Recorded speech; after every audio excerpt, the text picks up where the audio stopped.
Olá, queridos alunos, espero que estejam bem. Em nossa primeira aula virtual de Sociologia, eu vou sugerir que vocês já separem aquele resuminho impresso que eu entreguei para vocês em sala de aula, né? Do Marx, do Weber e do Durkheim. Nesse momento, separem o resumo do Marx, pois eu vou retomar os conceitos que a gente já começou a trabalhar na sala de aula, certo? Então, podem pegar aí o grifa-texto, lápis, as canetas coloridas, para que vocês possam fazer as observações necessárias, tudo bem? Enquanto vocês fazem isso, eu queria dar um recadinho.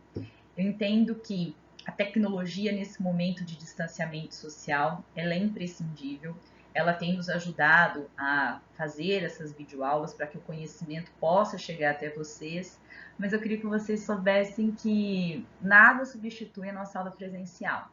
O fato de eu poder olhar no rostinho de vocês, saber se vocês estão compreendendo a matéria, de vocês imediatamente poderem sanar as dúvidas comigo ali na sala de aula. Sinto saudade também das nossas brincadeiras, do momento de descontração, tá? Mas nesse momento aqui o isolamento é necessário e eu espero que seja realmente eficaz e que nós possamos passar por essa turbulência que eu jamais pensei em viver durante a minha vida, certo? Então, bora lá para a aula da Bia.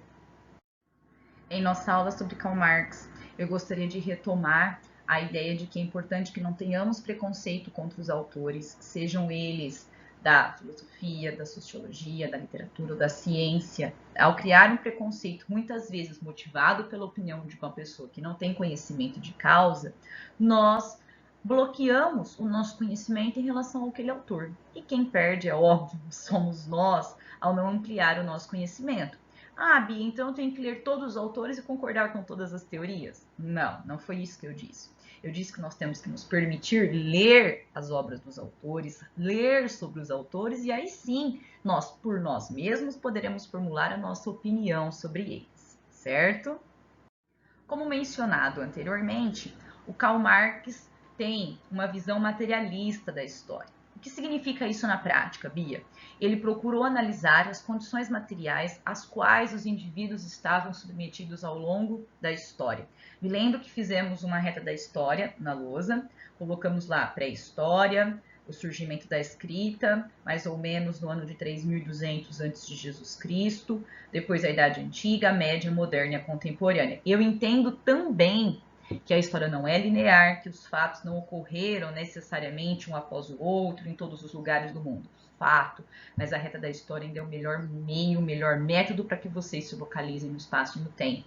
Vimos que na Idade Antiga nós tínhamos, na opinião do Karl Marx, duas classes sociais: os senhores e seus escravos. Os senhores, donos de terras, e os seus escravos que nada possuíam, a não ser a própria força de trabalho, que era mantida aí com alimento e lugar para que eles pudessem dormir. Vimos que na Idade Média nós temos os senhores feudais, proprietários de terra, e os servos que trabalhavam para eles em troca de alimento e proteção. E durante a Idade Moderna e Contemporânea, para Marx, temos a burguesia, dona dos meios de produção, e o proletário, aquele que vende a sua força de trabalho em troca de um salário. Agora que vocês já desenharam a reta da história, é fundamental que vocês a deixem aí de lado para que sempre que necessário nós possamos completar, certo? O Karl Marx, ele diz que a nossa sociedade reflete necessariamente o modo como os homens se organizam para produzir os bens materiais necessários para a sua sobrevivência. Isso engloba dois fatores: as forças produtivas e os modos de produção. Bia, o que são então as forças produtivas? As forças produtivas consistem necessariamente nas condições materiais necessárias para produzir um bem. Me lembro que na sala de aula eu mencionei o exemplo da calça jeans, Eu disse a vocês, qual é a matéria-prima necessária para produzir calça jeans? Vocês me disseram, Bia, é o jeans, é a linha, o botão, o zíper. Na sequência eu falei, ok, quais as ferramentas necessárias para produzi-la? E vocês completaram: a agulha, a máquina de costura, a tesoura. Qual é a técnica, então, a ser empregada? Bom, e a técnica é saber costurar. E qual a mão de obra a ser empregada? Mão de obra assalariada, aquela em que o trabalhador recebe um salário no final do mês pelo que ele conseguiu produzir, certo? O segundo fator que organiza ou melhor estrutura a sociedade na opinião do Marx é necessariamente o modo de produção. Bia, o que são os modos de produção? São basicamente as formas que os homens encontraram para executar a atividade produtiva dentro de um contexto histórico que ela se fez necessária. Por exemplo, agora eu sugiro que vocês peguem a reta da história que deixaram aí de lado e a completem conforme as minhas explicações. No campo da pré-história, já podem colocar que o modo de produção que prevaleceu, na opinião da teoria marxista, foi o comunismo primitivo. Bia, de onde vem esse termo comunismo? Comunismo significa aquilo que é dividido em comum, em partes iguais, pertence a todos os membros do grupo. Tudo o que era produzido pertencia a todos aqueles que moravam dentro daquela organização social. Marx assim o classifica porque necessariamente durante esse período não houve a exploração do homem pelo homem, ou seja, não havia classes sociais, todos eram vistos como iguais na sociedade. Me lembro que usei tribos indígenas para exemplificar essa questão do comunismo primitivo. Lembrando que existem várias etnias indígenas que se organizam e se estruturam de modos distintos. Aqui sendo utilizadas apenas como critério para exemplificar essa questão do comunismo primitivo. Numa tribo indígena, embora o cacique e o pajé possuam níveis hierárquicos, ocupem uma posição hierarquicamente superior, todos ali compartilham necessariamente de tudo o que é produzido pelos membros do grupo, ok? Na Idade Antiga, podem colocar que o modo de produção que prevaleceu foi o escravismo. O escravismo consiste necessariamente no fato do senhor mandar e no escravo ser o único a trabalhar.